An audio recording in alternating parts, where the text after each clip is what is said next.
18절까지 같이 읽고 싶은데요. 그냥 15절까지만 같이 읽었으면 좋겠습니다.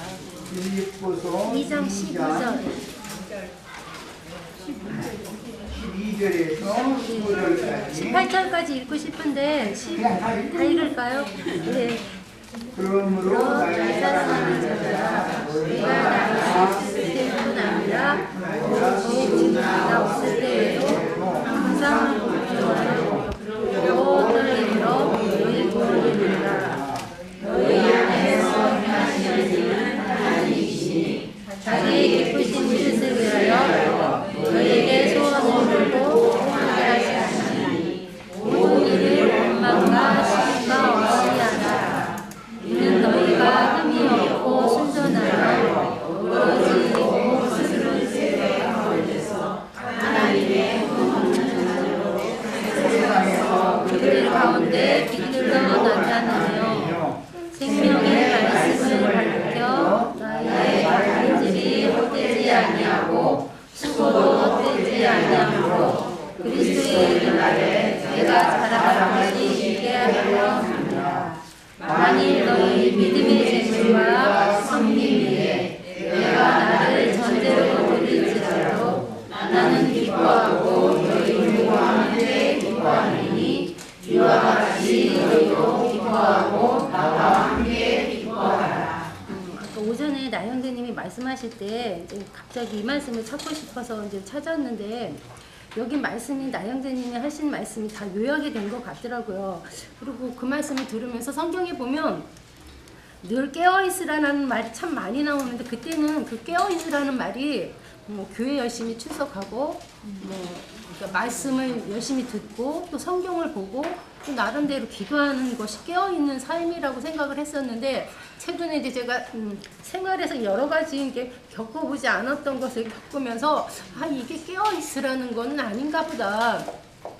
그래도 나름이라는 단어가 들어가긴 하지만 참 열심히 궁금해했고 또 열심히 들으려고 했는데도 뭔가 그러니까 허전한 거라든가 뭔가 채워지지 않는 것들이 늘 남아있었는데 그것이 아마 그 말씀이 내가 알아지고 그러니까 제 수준에서 알아지고 깨달아지고 믿어지는 것만큼 내 삶에서 그런 거를 경험해보지 않고 그냥 이성적으로라든가 머리로만 늘 생각을 했던 거기 때문에 제가 요즘에 와서 그것 때문에 참 많이 힘들어하고 또 나눈 얘기할 때도 그 말씀을 참 많이 했는데 아까 말씀을 들으면서 진리의 말씀은 내가 성경을 그전에 알았던 문자적으로라든지 아니면 그전에 기타 다른 교회에서 가르쳐 줬던 그런 말씀이 맞다고 끄덕이기도 했지만 뭔가 채워지진 않았지만 그 말씀들이 이제 다르게 알아지면서 그것은 내가 다행히 그 말씀을 듣고도 저는 왜 이 말씀을 듣고 사람들이 못 알아들을까 했었는데 진짜 못 알아듣는 분들은 모르더라고요. 그게 나는 그러니까 내가 들어서 알아지니까 다른 사람도 그럴 거라고 생각했는데 그것들이 그때는 참 이상하다고 생각했는데 그것이 참 감사하게 내가 믿어지는 말씀으로 믿어지게 하시는 것도 참 은혜라고 생각을 했었는데 그 말씀이 내 삶에서 체험이 되어지면서 맨 처음에는 왜지? 내 열심히 가는데 왜 이런 일이 생기지 하다가 이런 감정들 삶에서 경험하면서 생기는 그런 감정들을 내가 어떻게 컨트롤이 안 되고 조절이 안 되는 거 알면서 이거는 내가 어떻게 할 수 없는 부분인가 보다라는 게 자꾸 이제 포기가 되어지고 인정이 되어지면서 내가 주님 앞에서 아무것도 할 수 없구나. 전쟁은 하나님 거라고 성경에서 읽으면서 찬양을 하면서 해도 그냥 했는데 정말 내가 아무것도 할 수 없는 거라고 포기 내지는 순종 고백되어진 것은 삶에서 정말 체험되어져야지만 나오는 말씀이구나를 깨달아지면서 아까 나영진님이 말씀하실 때 하나님이 보시기에도 사람이 보기에도 아름다운 사람이 되기 위해서는 균형 잡힌 사람이 되어야 되는데 그거는 말씀을 많이 안다고 해서 남들보다 더 많이 깨달았다고 해서 그리고 남들보다 말하는 재주가 있어서 더 기름칠하듯 쟁반에 구슬 굴러가듯 말씀을 해도 그거는 하나님이 보시기에 아름답지 않고 사람들이 보기에는 아름다울 수는 있겠지만 그 양쪽을 균형 잡기 위해서는 내 삶에서 제가 성경의 여러 가지 말씀 중에 가장 많이 좋아하지만 제가 그래도 가장 좋아하는 것은 그리스도의 향기라는 말을 참 좋아했었어요. 그게 그때는 사람들이 볼 때 저 사람 믿는 사람인데 참 괜찮다 믿더니 뭐 많이 겸손해지고 또 많이 배려하는 것 같구나 뭐 이렇게 겉으로 드러나는 거는 아니지만 그래도 많은 부분을 그걸 생각했었는데 향기라는 것은 그러니까 사람한테 나는 그 향기가 있어요. 향수를 뿌리거나 뭐 꽃 자체 내에서 각 꽃마다 향기가 있는 것처럼 사람마다의 각 향기가 있는데 그것은 말씀뿐만 아니라 내 삶의 어떤 행동에서라든가 그런 모습에서 나타날 때 향기라는 단어가 맞는 것 같더라고요. 그래서 그 말씀이 이게 내가 말씀 간 읽어서 남들 앞에서 많이 알고 얘기를 하고 하는 것이 아니라 내가 어떤 그러니까 말을 어눌하게 하더라도 내가 어떤 모습에서 그 사람들이 많은 세월 보면서 저 사람들은 정말 믿는 거 하나님이 혹시 정말 살아계셔서 저런 모습이지는 않을까? 나도 이런 생각을 주는 거가 아마 삶에서 나타나는 내가 그리스도인으로서 삶의 모습이 아닌가 생각을 했었거든요. 그래서 지식은 내가 이제 듣고 깨달아져서 그때 물론 믿음을 주시는 건 하나님이니까 하지만 지혜나 겸손, 사랑, 온유 같은 것은 내가 하고자 해서가 아니라 그 말씀이 내 안에서 살아서 정말 삶에서 나타나고 경험되어질 때 정말 지혜도 나오고 겸손도 나오고 사랑도 나오는 것이 아닐까. 그러니까 나영진님 말씀하시면서 제가 이제 잠깐 느낀 것을 메모를 했었거든요. 근데 사람이 태어나서 자라는 것은 시간이 지나면 아이에서 뭐 이제 어린아이, 청년 이렇게 나이 드신 노인까지 자라지만 이 영적 지식은 시간만 갖고 하려 하는 게 아니라 그 시간에다가 내가 정말 그 말씀을 사모하고 애통해하고 그게 내 삶에서 해질 때 내가 이건 아니야 하나님이 나는 믿는데 이런 것들이 어느 날 합해져서 하나님 앞에서 정말 내가 아무것도 할 수 없는 거라는 것이 실제로 느껴져서 그게 마음에서 나오는 소리여야지만 저는 격이 달라질 거라고 생각을 했어요. 나영진님이 아까 격 얘기를 할 때 그 얘기를 제가 처음에 여기 왔을 때도 그런 이렇게 격이라는 단어를 쓰기 전에 참 자유분방하다는 느낌이 들었었어요. 그래서 김영재님이랑 가면서 어떤 게 율법적으로 제재를 해서 질서를 채우는 건지 아니면 자유적으로 생명력에 따라서 맞춰서 하는 건지 참 혼돈스러웠었어요. 왜냐면 말씀을 들을 때 저희 기존의 교회에서는 말씀 시간에 딱 되면 다 자세를 똑바로 하고 들을 준비가 다 돼 있었는데 여기는 나영재님이 말씀을 하셔도 그냥 뒤에서 약간 웅성웅성 하는 것도 있고 해서 그 부분이 처음에는 참 적응하기가 좀 어려웠었는데 자꾸 생명률이라고 하시니까 생명률에 따라 다르나? 근데 그 생명률은 시간이랑 상관이 없나? 그런 생각도 많이 했었고 그 생명률이라는 거가 예를 들면 제가 깊은 곳에 은혜가 더하다는 말이 있었는데 저는 그게 맨 처음에는 그게 좀 겁이 나기도 이해가 안 됐었는데 시간이 지나면서 약간 겁이 나는 게 제가 더한 것에 은혜가 더한 거 감사하기는 한데 그 뜻을 잘 몰랐는데 어느 날은 무슨 일을 해놓고 내가 죄인인 거 아니까 그럴 수밖에 없는 상황이니까 하나님이 내가 회복을 돌이키면 용서해 주겠지 하나님의 은혜를 긍휼함으로 넘어가겠지 이렇게 하다 보니까 처음에는 참 두려운 마음으로 그 묵상을 했는데 시간이 지나면서 아까 말씀하신 것처럼 이렇게 타성이 돼버리니까 나는 아무것도 할 수 없는 사람인데 뭐 하나님 할 수 없잖아 이런 식으로 약간 뭐라고 해야 되나 타성에 젖는 것 같은 생각이 들어서 문득문득 겁이 날 때도 있었거든요. 그러한 것들이 내가 삶에서 정말 나는 아니하고 싶었는데 이럴 수밖에 어떤 상황이 생기면 감정이 확 우러나오잖아요. 그게 억지로 자제가 될 때도 있지만 그렇지 않을 때 그냥 그 말씀을 핑계로 할 때 제가 너무 싫더라고요. 정말 성경에서 말하는 완악함과 사악함 같게 느껴질 정도로 되게 이제 겁이 났었거든요. 그런 것들도 너무 겁났고 또 사람들이 영성 하는데 솔직히 말하면 저는 인성은 좀 알겠는데 지금도 영성이 뭐냐고 물어보면 저는 솔직히 영성이 뭐라고 대답을 못 하겠어요. 제가 아는 지식이 없어서 그런지. 그래서 그러한 것들이 나도 모르게 전번에 김자매님도 맨 처음에 사모했던 마음, 열렬했던 그 마음이 어느 날 그냥 출석하게 되고 그냥 듣게 되고 습관적으로 그것들이 하나님이 어떻게 뭐 너 그러지 말아라가 아니라 내가 정말 이 말씀이 그러니까 생명이라고 생각을 하면 그러지 않을 텐데 저는 솔직히 말하면 이 말씀이 아 생명이다 진리다라고는 되는데 정말 심장에서 막 가슴 뛰도록 그런 거를 아직은 순간순간에 어떤 작은 일 때문에 느끼긴 하지만 늘 그렇게 느끼지는 못하고 있는 것 같거든요. 그래서 그런 것들이 늘 깨어있는 삶에서만 되는 거지 성경에서 말하는 그 말대로 내 머리에서 알아서 얘기하는 것들이 아닌 것 같다는 생각이 들었거든요. 그래서 그리스도의 장성한 분량에까지 자라라든가 아까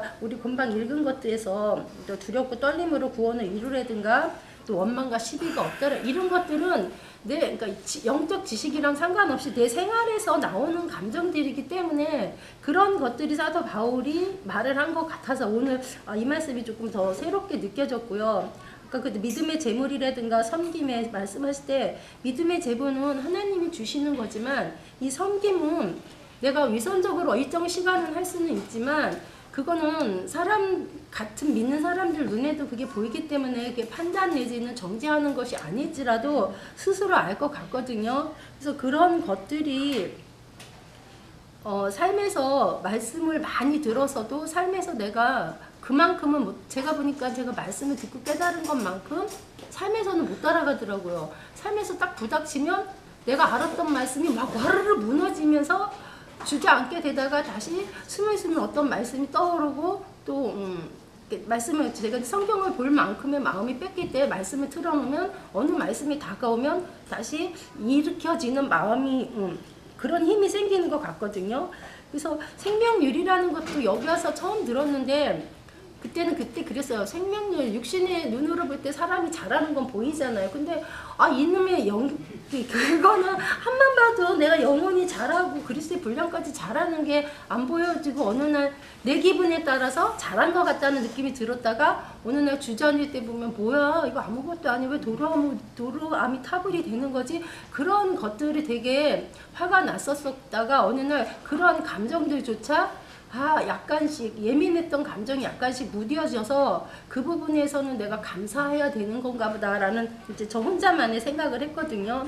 그래서 그러니까 아까 나영진님이 그러니까 베드로전서 1장 3절이라든가 후서 1장 4절에 보면 부활하심으로써 산소망을 있게 하셨고 우리가 그러므로 신의 성품에 참여할 수 있게 했다는 그 말이 맨 처음에는 신의 성품에 참여했대. 그런데 그게 그냥 가슴에 안 와닿아서 별로 크게 안 와닿는데 어느 날 신의 성품에 참여한 것 뿐이더라고요.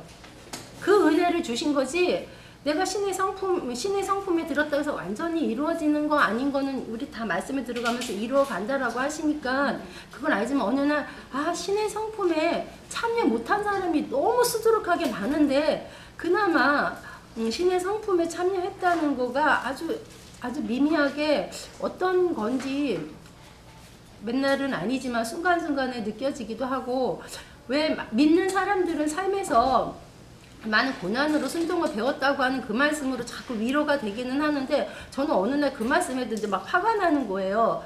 TV 보니까 뭐 몇십억, 몇백억을 하는 사람도 있는데 정말 나영재님이 물론 물질이 가도 그것을 견딜 수 있는 만한 사람한테는 주신다고 했는데 많은 사람들이 대부분 저를 보아서도 그게 약간 삶이 평화롭고 풍요로우면 정말 약간씩 이렇게 안이하게 되더라고요. 그래서 그런 것들을 하다가 근데 하나님 꼭 그렇게 삶에서라든가 물질적이라든가 어떤 관계에서 그렇게 꼭 그렇게 해야지만 하나님을 찾나요? 하는데 아직은 그 대답을 못했는데 제가 보니까 그런 것들로 내가 나타나 있다가 하나님을 찾는 경우가 정말 있더라고요. 그래서 그런 부분은 아직 저도 깨달아 가는 거고 완전히 맞아요 하나님 그래요 그렇게까지는 아직은 안 하는 단계거든요. 근데 어쨌든 격이라는 것은 내가 믿음의 생활을 하고 그 믿음의 생활에 합당한 모습을 할 때 그게 신격, 인격이 조화롭게 생명률에 의해서 자라가기는 하는 것 같아요. 근데 그 생명률이라는 것을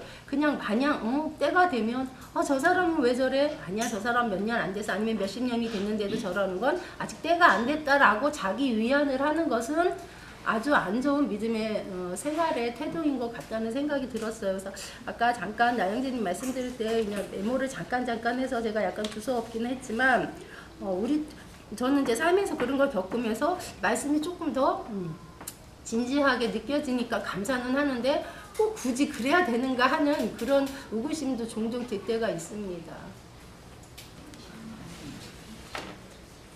카페 토론의 주제를 몇 개 올리고 이렇게 많이 나눴죠. 그러면서 막 그 어떤 내용에 대해서는 또 우리 나영재님하고 약간의 좀 이렇게 좀 차이도 있기도 하고 이렇게 했었는데 그건 아직까지 제가 부족해서 그렇겠죠. 그런데 이제 제가 그 주제를 올리는 이유가 뭐냐면 제가 며칠 전부터 이제 그 우리가 장사해야 된다라는 거 관련해 가지고 우리가 어딘가에 가가지고 하나님의 어떤 정인으로서 뭔가를 증거를 할 때 상대들이 이렇게 뭔가 질문을 할 때 우리는 어떻게 대답을 해야 될 것인가라는 걸 좀 장비하자라는 차원에서 이제 이렇게 주제를 자꾸 올렸던 거예요. 그래서 앞으로도 뭐 생각이 들고 이러면 이제 올려볼까 이런 생각을 계속을 합니다.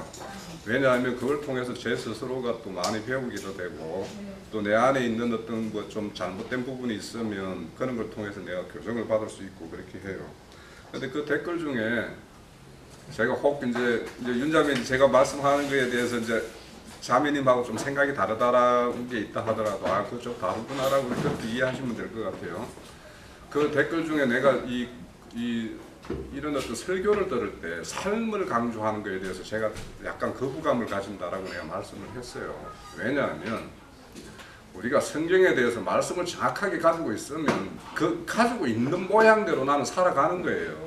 그죠?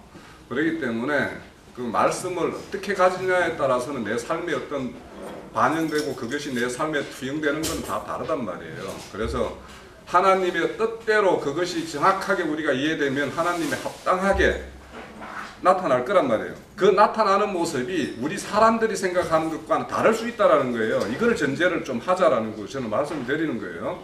왜냐? 대부분의 사람들이 삶을 이야기할 때 이게 인격적인 부분을 너무 강조해요. 겉으로 드러나는 사람들의 어떤 선함이라고 우리가 평상시 윤리 도덕적으로 이게 선 아니야? 저거는 나쁜 거 아니야? 이런 생각을 가지고 있는 그 판단의 거울에다가 다 갖다 붙여서 아, 저 사람은 믿음 생활을 이렇게 오래도록 하니까 이런 뭔가 이렇게 예수의 어떤 그런 모양이 나오네 뭐 이렇게 하는데 그 사람들이 진짜 예수의 모양이 뭔지 알고 예수의 모양이냐라고 하는 거에 대해서 이제 반문을 하는 거예요, 제가. 근데 이제 금방 그 빌립보서에는 이제 금방 이야기의 내용에는 이제 그 우리 너무도 많이 인용되는 12절의 그 혼의 구원의 이야기고 13절에 보면 제가 13절의 말이 참 이걸 굉장히 좀 마음에 예전에는 이 말씀에 대해 은혜를 받았어요. 빌립보서 13절에 하나님이 행하시는 일은 모든 뜻을 그분의 기쁘신 뜻을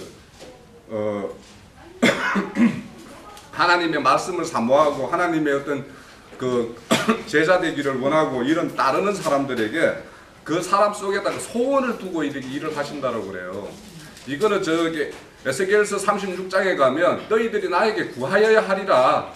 구하지 않아도 하나님은 알지만 너희들이 구하는 것은 하나님 앞에 우리가 구한다라는 것은 뭐냐면요. 하나님이 어떻게 우리에게 약속하신 그 언약을 알지 못하면 우리는 구할 걸 헛된 것만 구해요. 이 땅에서 우리에게 뭔가 유익되는 거 이런 것들만 구하는데 우리가 하나님의 온전한 말씀의 언약이 무엇이고 그분의 행사가 어떤 것이고 그분이 우리를 궁극적으로 어디까지 이끌기를 원하는 내용을 알게 되면 그에 합당한 걸 구한다고. 그래서 마태복음의 그 7장에 보면 구하라 뭐 찾아라 두드리라 이 말이요. 아무나 구하라 이거는 아무나 구하는 게 아니에요. 하나님이 우리에게 주기로 한 것이 무엇인지를 아는 사람만이 구할 수 있는 거고 그것이 또 뭐냐면 다 가려져 있단 말이에요. 이 땅의 모든 것은 하나님의 어떤 모든 성품과 그분의 뜻을 다 이렇게 섬에 있는데 이거는 표면적인 것을 딱 벗겨내야지만 속 내용을 볼 수 있는데 다 가려 있단 말이에요. 그러니까 찾으라는 거예요. 그러니까 그건 깨달으라는 거죠. 그리고 두드리라는 거는 깨버려야 될 게 있단 말이에요. 우리가 이거를 깨버리지 않으면 그렇게 두드리라는 걸 뭐 이렇게 문독하는 걸로 이렇게 이해하는데 그게 아니에요. 깨라는 거예요. 깨라는 거. 반석을 치라는 거예요. 그분께서는 늘 반석에서 물을 줄 준비가 돼 있어요. 그런데 그분이 어디를 때려야지 물이 나오는지를 모르니까 엄한 데 가가지고 자꾸 뭘 두드리고 뭐 자꾸 이렇게 한다라는 거예요. 그런 거고, 저는 행함에 대해서 우리 딱 그리고 한번 봅시다. 제가 오늘 좀 전달을 하려고 했던 게 뭐냐면 마태복음 25장에 양과 염소예요. 무엇이 양이고 뭐가 염소인지를 이걸 정확하게 모르면 아 이렇게 하면 우리는 양이고 이렇게 하면 염소라고 생각을 하는데, 그거에 대해서 이제 이야기를 해보려고 하는데, 우선은 먼저는 뭐냐면 디도서 3장 5절에 보면 너희의 그 행한 바로 행한 바 어려운 행위로 말미암는 것이 아니다라는 것은 우리 성경에 많은 곳에서 나오죠, 그죠? 행위에 의해서 너희의 구원이 이른다. 그런 것이 아니라는 것은 많은 증거가 있어요. 로마서에서도 나오고요. 그런데 우리가 늘 헷갈리는 게 뭐냐면 야고보서 2장 그 24절에 행함으로 어렵다라는 거, 이것 때문에 늘 그러면 어디에는 행위로 비롯되는 것이 아니다라는 말이 나오고 어디에는 행위로 비롯된다라고 나온단 말이에요. 그러면 이는 말이 우리가 그럼 뭐가 여기가 행위는 뭐고 여기에서 저 행함은 뭐냐 이걸 정확하게 모르면 우리는 늘 이게 이 말, 어떤 사람은 이 말 야고보서를 자꾸 들고 와가지고 막 행함 없는 믿음이라고 그러고, 어떤 사람은 행함에 의해서 우리가 구원받는 게 아닌데 왜 자꾸 행함을 강조하냐 이렇게 대립된단 말이에요. 그러니까 이 정확한 걸 저는 마태복음 25장에서 양과 염소에 대해서 한번 볼게요. 여기에서 우리가 이 말은 너무도 잘 알아요, 그죠? 잘 아는데 거기에 열거된 게 뭐냐면 양과 염소로 할 때 줄인 거, 줄이고 목말라 할 때 너희들은 나에게 뭐 물을 주었고 뭐 마실 걸 주었다라고 그러고, 또 내가 나그네 했을 때 나를 영접했다 그러고 어떤 사람은 영접 안 했다 그러고, 또 내가 헐벗었을 때 어떤 사람은 옷을 줬다 그러고 옷을 안 줬다고 그래요.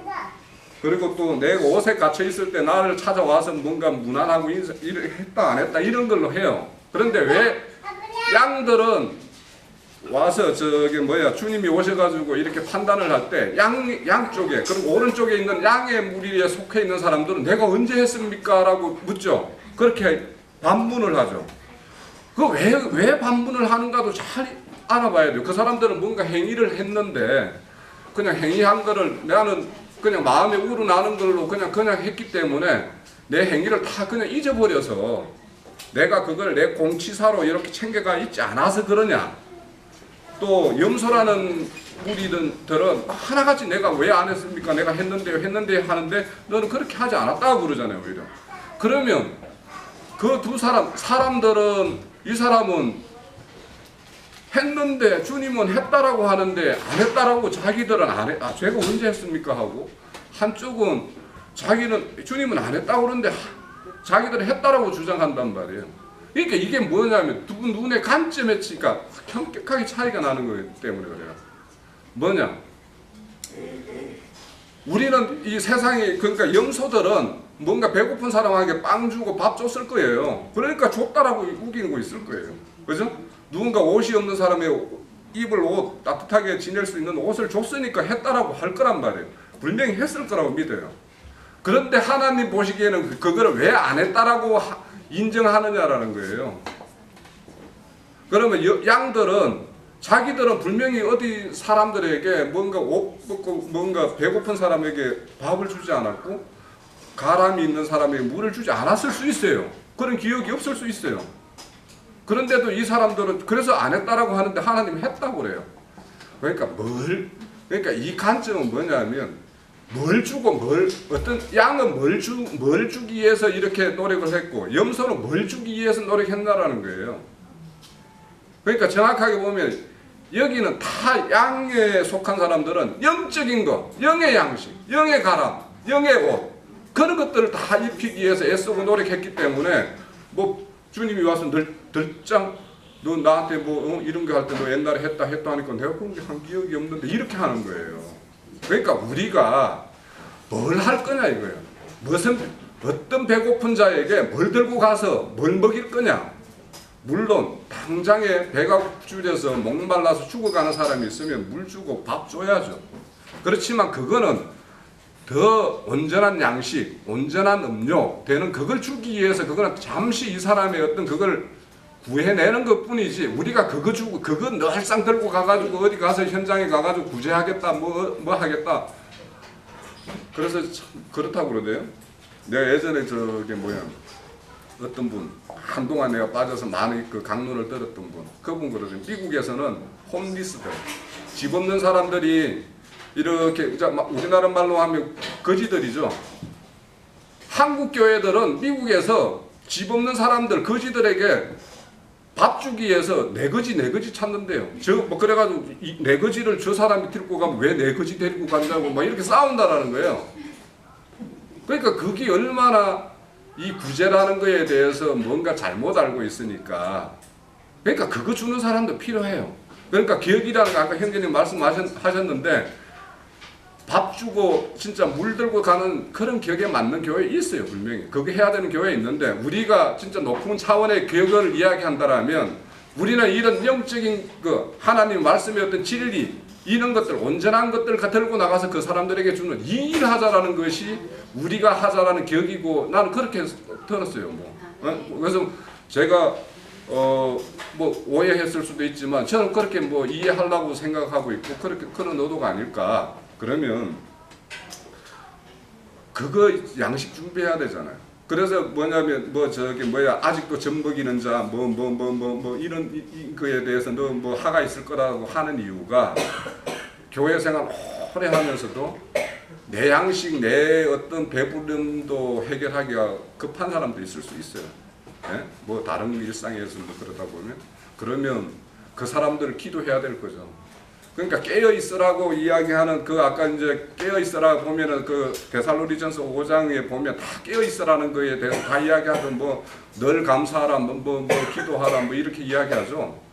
그거가 되려면 내가 그것이 그냥 자연스럽게 우러나려면 내 안에서 이런 아버지의 깊은 뜻이 나에게 근심이 되는 그러니까 저기 성경에도 뭐냐면 근심이 두 가지 근심이 있어요. 정말 인간적인 근심이 있고 하나님의 어떤 뜻대로 뜻을 구하기 위해서 내가 뭔가 근심하는 게 있어요. 그러니까 우리의 근심은 그런 자들에게 배불릴 수 있는 거, 그런 양식을 나눠줄 수 있는 거, 이런 것들이 준비 안 된 사람들은 그거 준비 안 된 거에 대해서 내가 기도해야 되고 그런 근심을 해야 되고 이거 준비가 좀 되고 그래도 밖에 나가서 뭔가를 같이 나누고 그 사람이 가온 도시락도 같이 먹고 내가 싸간 도시락도 같이 먹을 수 있는 뭔가가 된 사람들이 있다면 가야죠. 저는 그렇게 생각해요. 그래서 우리가 삶이라는 것도 우리 삶이라는 건 삶의 목적이나 방향이나 거기에서 우리가 최종적으로 하나님의 어떤 뜻대로 합치되는 어떤 그런 삶이라면 이게 어떤 삶인지 이거에 대해서 진짜 판단을 해야 돼요. 우리가 늘 이게 뭔가 사람의 어떤 인격이라든지 뭐 이런 거에 대해서 그거는 어느 고수가 되고 어느 것을 좀 초월하게 되면 자연히 되지 않을까요? 그래서 저는 그렇게 생각해요. 그래서 그리스도의 향기라는 것도 여러 향기가 있을 텐데 그냥 제가 생각하는 거는 그런 거예요. 던질 수 있으면 던져야지. 검을 던져주고 던져서 천국은 물고기를 모으는 거물이라며요. 그러면 거물 던지는 그분의 어떤 말씀 가지고 우리가 이렇게 던지는 작업, 이런 것들을 하는 그 삶을 나는 삶의 어떤 가치가 있고 어떤 의미가 있고 우리가 지향할 바지 인격이라는 거 이런 거는요 뭐 좋습니다. 뭐 저도 어디 가서 막 쌍놈이라는 소리는 듣고 살지는 않아요. 그러니까 자기 사람들은 나름대로 어떤 살아가고 그 방식에서 제가 좀 편안하고 뭐 하면은 내가 저기 직원들한테도 아주 친한 애들한테는 어이 싸가지 이리 와봐 이렇게 해요. 회사에서도 이리 와봐 해가지고 격없이 이야기하고 일에 대해서도 정말 밑에 직원들하고 나하고 격없이 이야기하면서 뭔가 문제 해결도 찾고 이렇게 해요. 그러니까 이게 겉으로 뭐 말이다 이런 것들도 다듬어지면 좋은데 그거에 보다는 저는 이제 우리가 정말 격에 맞는 우리 교회가 장자교회라면 장자는 가정을 책임지는 사람들이고 아버지를 대리하는 사람이고 아버지의 어떤 그런 가문을 잇는 것들이 장자들이 할 일 아닙니까? 그럼 장자들에게 다 장자답게 하려면 내가 장자다운 어떤 그런 내공이 쌓여야 돼요. 그래서 내 내공을 어떻게 잘 다듬고 이렇게 할 것인가에 대해서 우리가 더 마음과 시간과 이런 것들을 들여야 되는 것이 우리의 도리고 그런 게 아닌가 싶어요. 전번주에 홍영재님이 말씀하고 각자의 모습이라고 그 말씀은 저는 정말 그게 딱 맞다라고 생각을 했었고, 인격이라는 것이 그러니까 아까 말씀하신 것처럼 어떻게 드러나는 그런 인격이 아니라 저는 아직 잘 모르겠어요. 그 말씀이 들어와서 내가 살면서 어떤 체험을 하고 나니까 그 부분에 대해서 긍정적이 되는 것도 있고 아닌 것도 강경하게 이건 아니다라는 것이 체험되어서 나오는 것을 저는 인격이라고 생각을 했기 때문에 여기 계신 분들은 다 어떻게 드러나야 되는 어떤 행위 사람들에게 판단받는 것이 인격이 아니라고 여기서 말씀하신 인격이 아니라고 다 말씀을 다 인정을 하실 건데 제가 말하는 인격은 조금 더 보태자면 말씀에 내 안에 들어와서 그것이 삶에서 느껴지면서 어떤 부분은 긍정적으로 어떤 부분은 이거는 정말 아니구나라고 강하게 부정할 수 있는 것들이 내 모습에서 나타나는 것이 저는 제게 나온 인격이라고 생각을 해서 그 말씀을 드렸던 거였고요. 홍영재님이 하시는 말씀은 알아듣겠어요. 알아듣고 여기 계신 분들도 다 그거는 거의 특별하게 어떤 저기가 아니면 다 알아듣겠는데 제가 요새 겪는 것들은 그러한 것들이 말씀에서 자꾸 부닥치면서 생기는 거기 때문에 어느 날 내가 정말 장사하러 나갈 수 있는 그런 것들은 내가 갖고 있어야지 장사가 되는 거잖아요. 그죠? 내가 뭐 비단을 갖고 있던 신발 장사를 하든 성경에서도 보면 베드로나 요한이나 각자 제자들이 성격이 다른 것처럼 내 삶에서 체험되어지는 것들이 자기 장사의 몫이거든요. 그래서 제가 말씀드리고 싶었던 것은 그거였었어요. 말씀을 일단 많이 알아서 듣고 정말 많이 접해야 되는 게 맞고 그 말씀이 내 안에서 삶에서 깨달아졌을 때 각자의 몫으로 나눠지는 장사의 몫은 그 사람을 나타내는 그게 인격이라고 생각을 했어요. 그런 뜻에서 저는 말씀을 드렸던 겁니다. 이제 육체의 율법으로 말씀을 받아서 육체로 행할 것이냐, 그 말씀을 생명의 성령의 법으로 받아서 믿음으로 행할 것이냐의 이제 차이예요. 지금 논점도 사실은 그거예요. 내가 사실은 이제 아까는 이제 그런 것을 명확하게 이렇게 주의적으로 가르치지를 않았지만 사실은 모든 게 전도에 최종 초점을 맞춘 거예요. 이제 그걸 생각을 했기 때문에 우리 지체들이 너무 느슨하다고 한 것은 체은지라기 위해서 하는 말했고 뭐에 대해서는 전도를 너무 안 는다고 내가 생각을 한 거예요. 나부터도 이제는 바꿔줘야 되겠다라는 말은 나부터도 사람을 만나면 전도하는 것을 무조건 앞뒤 가리지 않고 그냥 전도를 해야 되겠다. 이것을 생각을 했던 거예요. 중요한 것은 아까 이제 홍영재님 마태복음 25장 그 마지막 단락, 마태복음 25장에 세 단락으로 되어 있는데 세 단락 중에 마지막 단락이 그 양과 염소 얘기죠. 양인 사람들은 전도의 대상과 목적이 주님의 제자들이었어요. 내 제자들에게 한 것이 곧 내게 한 것이다. 결론은 그거거든요. 염소들은 자기네들은 행했다고 그랬는데 주님의 제자들에게 행한 것이 아니단 말이에요. 그런데 행하지 않은 건 아니죠. 뭔가를 했죠. 가난한 사람 뭐 도와주고 뭐 옷도 입혀주고 먹을 것도 주고 했죠. 그런데 그거는 육신적인 어떤 것을 했단 말이에요. 제자들이 한 것은 전도한 걸 말한 거단 말이에요. 의복을 입혀줬다라고 하면 그리스도로 옷 입혀줬다 그 말이에요. 먹을 양식을 줬다 가난한 사람들한테. 하나님 말씀 준 걸 말한 거예요. 전도한 걸 말한 거예요. 지금 사실은 예수님이 양무리들에게 했다고 인정을 해준 거. 그런데 그들은 자연스럽게 그걸 그냥 생명률에 따라 선 거예요. 했기 때문에 주님을 위해서는 우리가 특별히 뭐 한 것이 없습니다. 그냥 전도는 당연한 거니까 이제 한 거거든요. 그런데 그것이 곧 내게 한 것이다 그랬던 거예요. 이제 그래서 이제 이거는 똑같은 얘기지만 예수님은 전도를 염두에 두시고 하는 얘기고, 양이라는 건 구속받은 성도들만 양이라고 그러거든요. 염소들은 주님이 아무리 은혜를 베풀었지만 받아들이지 않으면 용서드리거든. 그런 개념이 있으니까. 이게 이제 중요한 것은 말씀을 받고 믿었는데 어떤 말씀을 어떻게 이해하고 소화시켰느냐. 그 사람이 그 말씀을 어떻게 받아들였느냐에 따라서 그 삶이 나오게 돼 있어요. 어떤 말씀인데 그걸 이렇게 이해하고 이렇게 받아들이면 율법행위를 하는 거예요. 또 예수님이 가르친 말씀에 대해서 제자들이 이해한 것처럼 이해하면 제자들의 삶을 사는 거예요. 이제는 행위가 나오는 거예요. 그건 자연스러운 이치인 것이지 강제적인 것이 아니다는 거예요. 이거는 사람이 뭘 어떻게 강요해서 하는 것이 그게 아니에요. 자, 중요한 것은 성령의 인도에 순종하며 믿음의 법으로 행하는 신앙이 있고 육체에 상관된 계명의 율법 말씀을 의문의 말씀대로 받아가지고 육체로 그냥 행하는 행함이 있어요. 그래서 이것이 두 길이 있기 때문에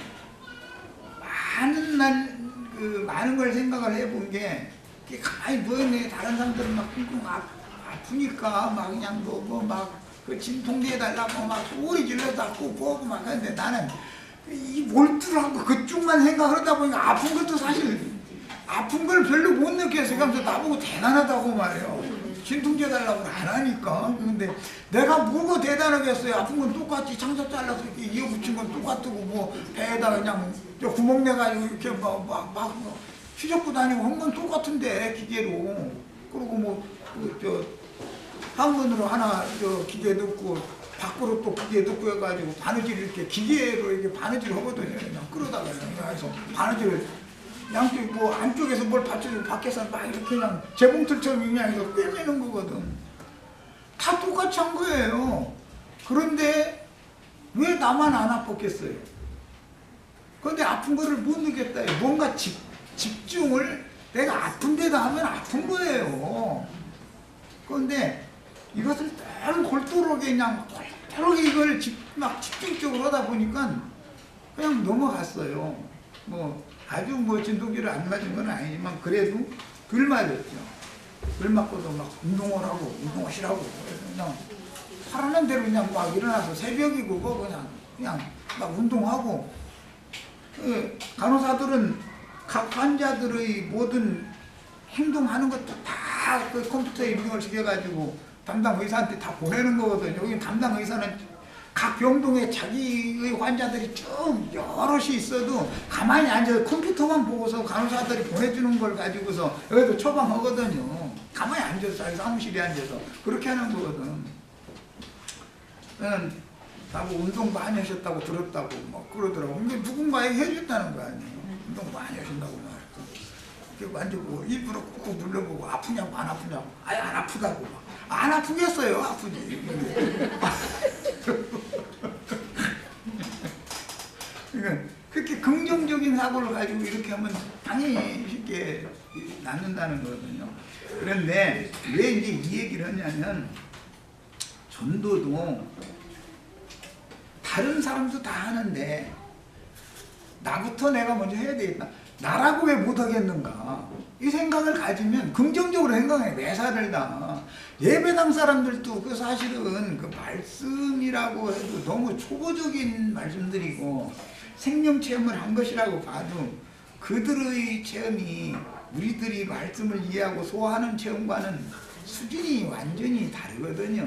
그런데도 전도를 그렇게 잘하는 거예요. 그런데 우리는 너무 못하잖아요. 그래서 내가 이게 원인이 뭔가를 생각을 한 거예요. 홀도로 생각을 해본 거예요.